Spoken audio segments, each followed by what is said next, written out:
Friends, welcome to our మీ Vijay infotainment channel. ఈ వీడియోలో నేను లెటర్స్ అయితే 4 అఫీషియల్స్‌కి పంపించాననమాట. Regarding waiting list. మనకి ఆల్రెడీ 1:2 అనేది అనౌన్స్ చేశారు కదా! అయితే ఆఫ్టర్ అనౌన్స్‌మెంట్ ఆఫ్ 1:2 మనం సెప్టెంబర్ లాస్ట్ వీక్ వరకు రిజల్ట్ వచ్చే అవకాశం ఉందని ఎక్స్‌పెక్ట్ చేస్తున్నాము. ఆర్ అదర్‌వైజ్ అది ఇంకా ఎర్లీగా రావచ్చు ఆర్ లిటిల్ డిలే అవ్వచ్చు. కాకపోతే at one point of time 1:1 result అయితే వస్తది. సో, దానికోసం 1:1 రిజల్ట్ వచ్చిన తర్వాత 1:2కి సెలెక్ట్ అయిన వాళ్ళ నుంచి వెయిటింగ్ లిస్ట్ తయారు చేయమని చెప్పి ఇదొక రిక్వెస్ట్ లెటర్ అయితే నేను తయారు చేశాను. సో, అది హానరబుల్ చైర్మన్ గారికైతే ఈ waiting list release of waiting list and release of general ranking list కోసం ఈ లెటర్ అయితే నేను తయారు చేశాననమాట. సో, ఒకసారి దీని contents I will just briefly explain. So, we the understand aspirants of group 2 services right to you with utmost respect and hope. మనం సిన్సియర్‌గా గ్రాటిట్యూడ్ నేను చూపిస్తున్నానని చెప్పి అండ్ డిలిజెంట్ ఎఫర్ట్ చేసి కండక్ట్ చేసినందుకు చాలా థ్యాంక్స్ అని చెప్పి ఫస్ట్ పారాగ్రాఫ్‌లో చెప్పాను. అయితే మనం బాగా ప్రిపేర్ అయ్యాము. టాలెంటెడ్ ఇండివిడ్యువల్స్ అందరూ who appear for the group 2 examination also simultaneously prepare and success in other prestigious examinations అనే విషయం కూడా అయితే ఇక్కడ మెన్షన్ చేశాను సెకండ్ పారాగ్రాఫ్‌లో. సో, వాళ్ళు ఏమవుతారంటే గ్రూప్ 1 సర్వీసెస్‌కి అండ్ రీసెంట్‌లీ కండక్టెడ్ ఈ teacher training teacher recruitments DSC రిక్రూట్మెంట్‌కి కొంతమంది ఆ ఇంటర్సెక్షన్ ఉంటది కాబట్టి ఉంటుందనేది సెకండ్ పారాగ్రాఫ్‌లో మెన్షన్ చేశాను. సో, అయితే ఈ థర్డ్ పారాగ్రాఫ్‌లో ఈ 1:1 మెరిట్ లిస్ట్‌లో ఉన్నవాళ్ళు ఆ గ్రూప్ 1 అండ్ డీఎస్సీ పోస్టుల్లో ఉండే అవకాశం ఉంటది. సో, అప్పుడు ఆ గ్రూప్‌కి సంబంధించిన వేకెన్సీస్ అన్‌ఫార్చునేట్‌గా అన్‌ఫిల్ అన్‌ఫుల్‌ఫిల్డ్ అయిపోతా ఉంటాయి. So, in this light fourth పారాగ్రాఫ్‌లో ఏం చెప్పానంటే మనం యాస్పిరెంట్స్ మనమందరం మనం అనే కాదు ఏ ఎగ్జామ్‌కి సంబంధించిన యాస్పిరెంట్స్ అయినా సరే invest years of their lives along with significant physical, mental and financial resources to compete in this rigorous process అనే విషయాన్ని అయితే ఎంఫసైజ్ చేశాననమాట. తర్వాత మనం ఈ reaching the stage of 1:2 merit list is a testament to our hard work అనేది ఈ పారాగ్రాఫ్‌లో మెన్షన్ చేశాను. తర్వాత leaving posts vacant when equally competent candidates are available would be a disordering outcome. అది అలాగే అన్‌ఫుల్‌ఫిల్ చేసేస్తే మనకి అది నిజంగానే డిసార్డరింగ్ అవుట్‌కమ్ అయితే అవుతది. And it is a loss of valuable human resource for the state అనే విషయాన్ని మెన్షన్ చేశాననమాట. సో, ఇప్పుడు మనకేంటంటున్నాను అని ఇక్కడ ఈ పారాగ్రాఫ్‌లో మెన్షన్ చేశానంటే 1:2 మెరిట్ లిస్ట్ అయితే ఉంది. సో, మనకి దిస్ వుడ్ అలౌ ప్రాంప్ట్ అంటే వెయిటింగ్ లిస్ట్ 1:2లో నుంచి తీసుకోమని చెప్తున్నాను. So that this would allow for the prompt filling of any vacancies that may arise due to candidates not joining group 1 services and DSC. So, such a measure would not do any justice to hard work aspirants but also contribute positively to reduce unemployment in our state. So, అలా చేయటం వల్ల మన unemployment reduce అవుద్దని కూడా ఈ పారాగ్రాఫ్‌లో చెప్పాననమాట. So, furthermore to enhance the trust and confidence that aspirants place in commission we kindly request you for the timely release of GRL అనేది కూడా ఇక్కడ మెన్షన్ చేశాననమాట. Before the final results and I requested for a clear schedule for the final result. So, అలా చేయటం వల్ల మనకి increase transparency and integrity of the APPSC and reputation of APPSC బావుంటుంది అని కూడా ఇక్కడ మెన్షన్ చేశాను. సో, మనది కాస్త ఎంపతీతో అండ్ ఫోర్‌సైట్‌తో ఈ విషయాలన్నీ వాళ్ళు కన్సిడర్ చేస్తారని నమ్ముతున్నాం అండ్ ఇంప్లిమెంట్ చేస్తారు అన్నట్టుగా ఈ లాస్ట్ పారాగ్రాఫ్‌తో మెన్షన్ ముగించాననమాట ఈ లెటర్‌ని. సో, నా ఇక్కడ రోల్ నంబరు అండ్ అవనేది మెన్షన్ చేశాను. సో, ఇది ఏపీపీఎస్‌సికి నేను రాసిన లెటర్. అండ్ దీన్ని నేను మనకి డాక్యుమెంట్ వెరిఫికేషన్ అప్పుడు ఈ మెయిల్ ఇచ్చారు. ఏపీపీఎస్‌సి గ్రూప్ 2 సర్వీసెస్ అనేది. సో, దానికైతే మెయిల్ చేయడం జరిగింది. నాకింకా ఇక్కడ మొత్తం ఇది 10 పాయింట్స్ నేను మర్చిపోతానేమో అని రాసుకున్నాను ఇక్కడ. సో, మీకేదన్నా అనురాధ మేడం గారివి, ఏపీపీఎస్‌సి చైర్మన్ గారివి ఒకవేళ ఎక్స్ అకౌంట్స్ లేదా సోషల్ మీడియా ఏదన్నా ఉన్నా లేదా ఈమెయిల్ అఫీషియల్ ఏపీపీఎస్‌సిది ఏదన్నా తెలిస్తే నాకు కామెంట్‌లో పెట్టండి. నేనైతే వాటికి కూడా లెటర్ అయితే పోస్ట్ చేస్తాను. అండ్ సో, ఇది ఇలాగా వాళ్ళకి పోస్ట్ చేయాలనే ఐడియా నాకు యాక్చువల్‌గా రీసెంట్‌గా నేను మలయాళం మూవీ ఒకటి చూశాను. 'United Kingdom of Kerala' UK okay అని చెప్పి. సో, అందులో వాళ్ళు ఒక సామాన్యమైన వ్యక్తి అఫీషియల్స్‌ని రీచ్ అవ్వడానికి తను ఒక ప్రాబ్లమ్ ఫేస్ చేసినప్పుడు గవర్నమెంట్ అఫీషియల్స్ నుంచి గాని, సంబంధం నుంచి కానీ, సో, సీఎంని ఎట్లా అప్రోచ్ అయ్యారనేది ఆ మూవీలో బ్యూటిఫుల్‌గా అయితే చూపించారు. అండ్ 'నరివెట్ట' అనే ఒక మూవీ ఇన్‌స్పిరేషన్ కూడా నేనైతే తీసుకున్నాననమాట. To take our concerns to the government. So, ఇది one of the powerful tool మనకి ఆహ్, దీన్ని సోషల్ మీడియాని యూజ్ చేసుకోవడం. సో, అండ్ మిగతా 4 అఫీషియల్స్‌లో 1 ఏపీపీఎస్‌సికి అనుకుంటే, ఇంకొకటి నేను ఆహ్, మన హానరబుల్ సీఎం చంద్రబాబు నాయుడు గారికి ఆహ్, కాస్త ఇన్ఫర్మేషన్ చేంజ్ అదే లెటర్‌ని లిటిల్‌గా మోడిఫై చేసి సేమ్ ఇన్ఫర్మేషన్‌తో ఒక లెటరు అండ్ ఆహ్, మన ఎడ్యుకేషన్ మినిస్టర్ నారా లోకేష్ గారికి హానరబుల్ నారా లోకేష్ గారికి ఒక లెటరు అండ్ ఆహ్, మినిస్టర్ గారు పవన్ కళ్యాణ్ గారికి కూడా ఒక లెటరు సేమ్ ఇన్ఫర్మేషన్‌తో ఇవన్నీ నాకు ఈ 3 ఆహ్, సీఎం గారికి, మన డిప్యూటీ మినిస్టర్ గారికి అండ్ ఎడ్యుకేషన్ మినిస్టర్ గారికి and deputy minister Pawan Kalyan గారికి ముగ్గురికి నేనైతే ట్వీట్ చేయడం అయితే జరిగింది. సో, ఆల్ 3 క్యాబినెట్ మినిస్టర్స్ ఏదో ఒక ఆహ్, దీన్ని పట్టించుకుంటారో లేదో కూడా తెలీదు. నా సైడ్ నుంచి అయితే నేను ఆహ్, ఔట్ ఆఫ్ కన్సర్న్ నేనైతే దీన్ని రైజ్ చేశాను. అండ్ దెన్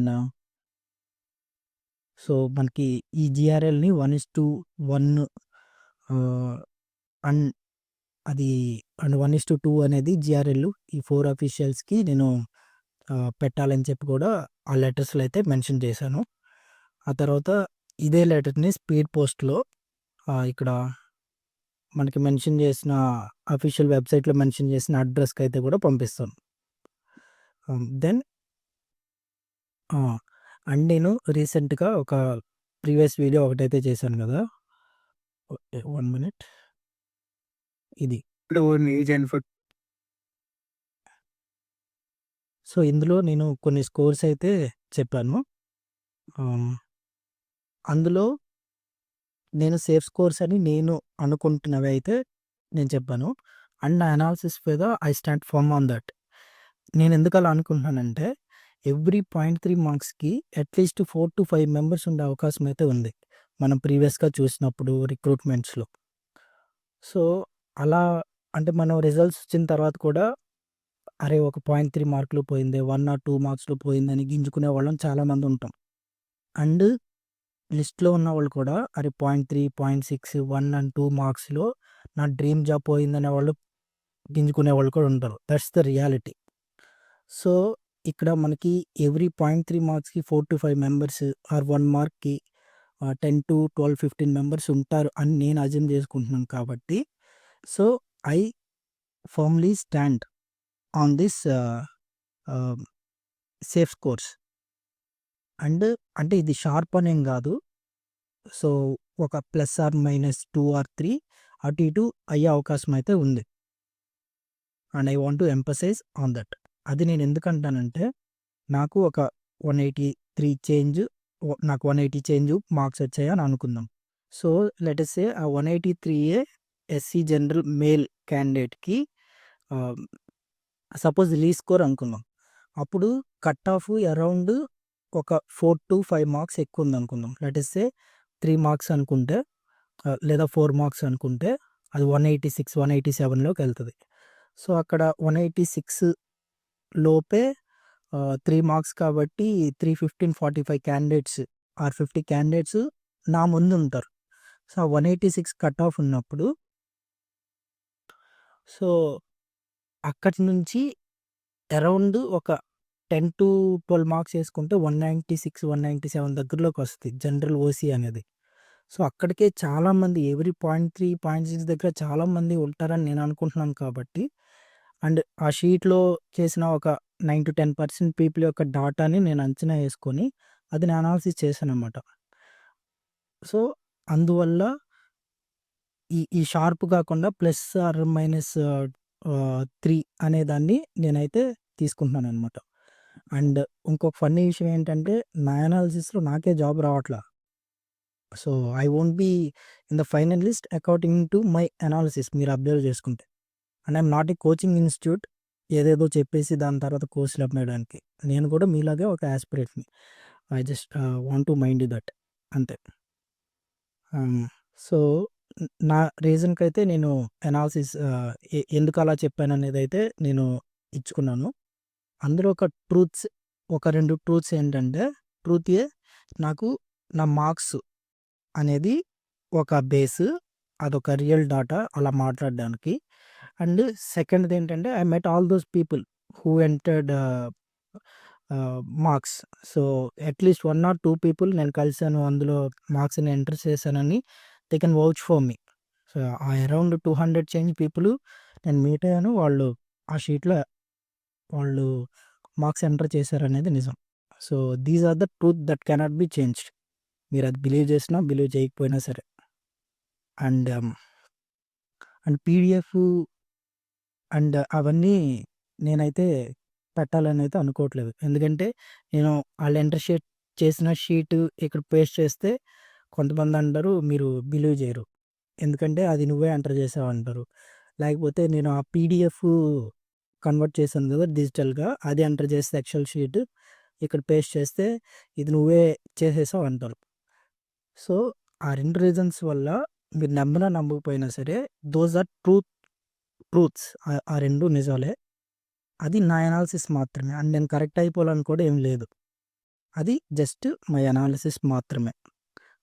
అండ్ ఇంకో విషయం ఏంటంటే by saying these things, these marks are safe scores, I don't want to create panic. And that's the least I want to do to you. Since నాకు కూడా mental torture, results కోసం waiting చేయటం, final result వచ్చేంత వరకు అది నాకు కూడా తెలుసు. ఎందుకంటే నేను కూడా లిస్ట్‌లో ఉన్నవాడినే గదా! I'm also facing the stress. అందరూ చుట్టుపక్కలోళ్ళు అడుగుతా ఉంటారు. 1:2 అది రిలీజ్ అవ్వంగానే నేనైతే నా రోల్ నంబర్ చూసుకొని జాబ్ వచ్చేసిందేమో అనుకున్నా. అండ్ అండ్ రియలైజ్ అది 1:2 అని రియలైజ్ అవ్వడం కూడా చాలా టైం పట్టింది. ఈలోపు చాలా మందికి కూడా చెప్పేసున్నాను నేను. సో, చాలామంది అడుగుతా ఉంటారు. ఏమైంది? ఏమైంది? అని జెప్పి. మనం ఒకవేళ వస్తదో రాదో అని చెప్పి మర్చిపోయినా సరే they will constantly remind people around us. So, ఆ స్ట్రెస్ నేను కూడా ఫేస్ చేస్తున్నాను. అండ్ ఆ పానిక్ మీలో క్రియేట్ చేయకూడదని నేనెప్పుడు అనుకున్నాను. సో, అందుకోసం ఆహ్, and I told everyone whoever think they got least mark మనకి జాబ్ వస్తదో రాదో వాళ్ళందరి కోసం కూడా నేను I just wanted them to stay positive. Because ఒకవేళ మనకి తక్కువ మార్కులే వచ్చాయి మనకు రాదనుకున్నా సరే, ఈ గ్రూప్ 1 డీఎస్సీ ఇంటర్సెక్షన్స్ ఉన్నాయి. గ్రూప్ 2 లిస్ట్‌లో. వాళ్ళు ఒకవేళ మూవ్ అయితే ఇప్పుడు నేను ఈ లెటర్స్ అన్నీ కాస్త అఫీషియల్‌గానే డిజైన్ చేసి పంపించాను. నాక్ నా దానికి వాళ్ళు సీరియస్‌గా తీసుకుంటారో లేదో మనకు తెలీదు. అసలు పట్టించుకుంటారో లేదో కూడా ఎవడికి తెలీదు. బట్ వాళ్ళు ఒకవేళ అలా తీసుకుంటే గనుక మనకు అవకాశం ఉంటది గదా! ఆ 1:2లో ఉన్నవాళ్ళు కొంతమంది up to the ladder group 1 or ఈ టీచర్ పోస్టులు బెటరు ఈ జూనియర్ అసిస్టెంట్ పోస్టులకి అనుకున్న వాళ్ళు అలాగా వాళ్ళు జాయిన్ అయిపోయినప్పుడు కొన్ని ఇక్కడ వేకెంట్‌గా మిగులుతాయి కాబట్టి, అక్కడి నుంచి కూడా మనకి ఇంకా కట్ ఆఫ్ లోవర్ అయ్యే అవకాశం ఉంది కదా! సో, అందుకనే ఇన్ని మార్కులొస్తే నాకు జాబ్ వస్తదా? లేదా? అనేది నేనే కాదు ఎవరు చెప్పలేరు యూట్యూబ్‌లో. ఎందుకంటే ఎవరికేం తెలీదు కదా! సో, అందుకనే I told everyone to stay positive and focus on further exams. నేనైతే నిన్న ఆహ్, ఈ అన్‌ఎంప్లాయ్‌మెంట్ తట్టుకోలేక ఏ ఎగ్జామ్ వచ్చినా అప్లై చేస్తున్నాను. అండ్ నిన్న ద దాని పేరేంటి ఏపీ హైకోర్టు ఈ జూనియర్ అసిస్టెంట్ ఎగ్జామ్ కూడా రాసాను సండే. నా that's the situation. I accepted the reality that I won't get the job. So, I am preparing for the further exams. ఏదొచ్చినా సరే నేను అప్లై చేస్తున్నాను, రాస్తున్నాను. And one more thing I have right to analyse the data. But panic create చేయడానికి నాకు నిజంగా right లేదు. నేను కూడా ఆహ్, ఈ యూట్యూబ్‌లో ఉన్న మిస్‌ఇన్ఫర్మేషన్ కానీ అవన్నీ చూసి వెక్స్ అయిన తర్వాతే ఈ ఛానెల్ నేను ఒక జెన్యూన్ డాటా ఇవ్వాలనేది ఆ తాపత్రయంతోనే స్టార్ట్ చేశాను యాక్చువల్‌గా. ఆఫ్‌కోర్స్ నా స్వార్థం కోసం అందరికి అట్లా ఉన్నాయి. నేను అసలు ఏ పొజిషన్‌లో ఉన్నానని స్టార్ట్ చేసినప్పటికీ నేను పీపుల్ దగ్గర అప్రోచ్ అయ్యి తీసుకోవడం వల్ల అది చాలా మందికి కూడా ఉపయోగపడింది. ఇక్కడ పోస్ట్ చేయటం వల్ల మన ఛానెల్‌లో. అండ్ గ్రూప్ 2 రాసి నేను అక్కడికొచ్చి అందరిని అప్రోచ్ అవ్వటం వల్ల నాకొక బెస్ట్ క్వాలిటీ ఏం దొరికిందంటే పీపుల్ ఆర్ అప్రోచబుల్. మనం రైట్‌గా మాట్లాడితే చాలా పీస్‌ఫుల్‌గా మనతో చాలా రెస్పెక్ట్‌ఫుల్‌గా మాట్లాడతారు. మనం ఎళ్లి పీపుల్‌ని అప్రోచ్ అవ్వచ్చు అనే విషయం అయితే నాకైతే అర్థమైంది. అండ్ నేను చాలా సార్లు చెప్పినట్టే I can be wrong with my analysis. But నేను ఒక పాజిబుల్ ఎస్టిమేట్ చేయడానికి I tried my best. And రియల్‌గా ఇవన్నీ చెప్పేయడానికి I am not a insider. Right? And but నా దగ్గరున్న డాటా అండ్ నా అనాలిసిస్‌తో I tried to reach out. And I always ask you to stay positive and calm. Not to think of cut off. ఇదైనా ఎందుకు చేశానంటే కొంతమంది నన్ను అడిగారు కాబట్టి ఆ పానిక్‌ని తగ్గించడానికే ఇక్కడ చూస్తే can be lower not hire. ఎందుకంటే ఆ డీఎస్సీ అండ్ గ్రూప్ 1 ఒక 30 మెంబర్స్ గ్రూప్ 1 డీఎస్సీ నుంచి కొంతమంది మూవ్ అయినప్పుడు ఇంకా లోవర్‌గా ఉంటాయనే హోప్‌తోనే నేను ఈ వీడియోనైతే ఫినిష్ చేశాను. అండ్ అండ్ మెయిన్ పాయింట్ ఏంటంటే ఈ ఇప్పటి వరకు ఈ కోర్ట్ కేసులో మాట్లాడలేదు. అండ్ లెటర్స్‌లో కూడా నేను కోర్ట్ కేస్ గురించి మాట్లాడలేదు. ఎందుకంటే వాటెవర్ ద ఔట్‌కమ్ అది you, me, government and everybody has to abide by that. అంతే కదా! వెర్డిక్ట్ మనకి నోటిఫికేషన్ ఉన్నా లేకపోయినా మనకు పాజిటివ్ ఆర్ నెగెటివ్ అయినా సరే అల్టిమేట్‌గా ఓకే. కోర్టు ఏది చెప్తదో దానికి అబైడ్ అయ్యి ఉండాలి. సో, దానికోసం అయితే నేను ఎక్కువగా స్ట్రెస్ తీసుకోలేదు. దానికోసం ఎవరు ఏం చేయలేరు కూడా. ఇక్కడ ఇది నోటిఫికేషన్ ఖచ్చితంగా క్యాన్సిల్ అవుద్ది అంటే అవ్వదు. ఇది ఇలాగే జరుగుతది అంటే తెలీదు మనకి. So, it depends on the court judgement. అందుకే దాని గురించయితే నేను ఎక్కువ మాట్లాడట్లేదు. అండ్ ఈ కోర్ట్ జడ్జ్‌మెంట్స్ అనేవి చాలా ఎక్కువ డ్రాగ్ అవుతాయి. ఇది మనకి తెలిసిందే. సో, అందుకనే I just avoided the topic of the court. And ఇందాక నేను చెప్పినట్టు ఏపీపీఎస్సీకి అఫీషియల్‌గా ఏదన్నా ఈమెయిల్ కానీ, అనురాధ మేడం గారికి సంబంధించిన ఇంకేదన్నా ఉంటే గనక ఆహ్, కామెంట్స్‌లో నాకు చెప్పండి. నేను ఈ లెటర్స్ అండ్ వర్డ్ డాక్యుమెంట్స్ అనేవి నేను డిస్క్రిప్షన్‌లో ఆర్ కామెంట్ బాక్స్‌లో లింక్ చేస్తాను. ఎవరైనా ఇంట్రెస్టెడ్‌గా ఉంటే and I kindly request you to post the same. So that మనకి జస్టిస్ ఆర్ అన్‌ఎంప్లాయ్‌మెంట్ అనేది తగ్గొచ్చు. చాలా మందికి ఉద్యోగం వచ్చే అవకాశం అయితే ఉంది. ఆహ్, నేను వీటికి సంబంధించి ఆహ్, డాక్యుమెంట్స్ ఉన్నాయి కదా! ఇవి డాక్యుమెంట్స్ నేను తయారు చేసుకున్నవి. ఇవి ఒక్క నిమిషం. ఆ! ఇవైతే నేను ఈ డాక్యుమెంట్స్ అండ్ పీడిఎఫ్స్ కూడా లింక్‌లో అయితే పెడతాను. సో, ఇక్కడ మీ మీ పేరు అనేది ఇక్కడ ఆహ్, మార్చుకొని మీలో ఎవరైనా ఇంట్రెస్ట్ ఉంటే and I encourage you to tweet right. So, ఇక్కడ అఫీషియల్ ట్వీట్స్ అయితే ఉంటాయి. డిప్యూటీ సీఎం పవన్ కళ్యాణ్ గారివి అండ్ ఎడ్యుకేషన్ మినిస్టర్ లోకేష్ గారివి అండ్ హానరబుల్ సీఎం గారివి అఫీషియల్ ట్విట్టర్ అకౌంట్స్ అయితే ఉంటాయి. వాటిలకి మనం రీచ్ అవుట్ అయితే అవ్వచ్చు. అండ్ నేను పర్సనల్‌గా ఆహ్, దీన్నైతే స్పీడ్ పోస్ట్ అయితే చేస్తాను ఈ లెటర్‌ని ఏపీపీఎస్సీ బిల్డింగ్‌కి. And I will try to meet APPSC బిల్డింగ్‌కెళ్ళి చైర్మన్ గారినైతే కలుస్తాను. But I don't think they will let me. So, but I will try. నాకు దీని గురించి ఏదన్నా రిప్లైస్ కానీ ఏదన్నా వస్తే I will update in the further videos. Thank you very much. Piece.